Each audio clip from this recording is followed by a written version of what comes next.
This is one of the most abused verses in the church today. Christians will use this verse to sin over and over and over again, and this verse sounds really good in the church, and it tickles ears. So people love to hear, hey, you're okay where you're at. Continue to sin, continue to drink, continue to do all these terrible things, and you're okay because God's grace covers you. Well, yes, this is true, but Paul addresses this in Romans 6, just 3 chapters later, and we can't forget what he says here, and a lot of times we do. What shall we say then? Shall we go on sinning so that grace may increase? By no means.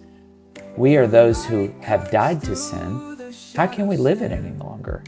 Or don't you know that all of us who were baptized into Christ Jesus were baptized into his death? What does this mean? It means that we should be dead to sin. A pastor once told me, and I've never forgotten it, when you're at a funeral and there's the body in the front, if you poke that body, if you punch that body in the face, if you got up there and shook it, it's not going to move because there's no spirit in it. It's dead.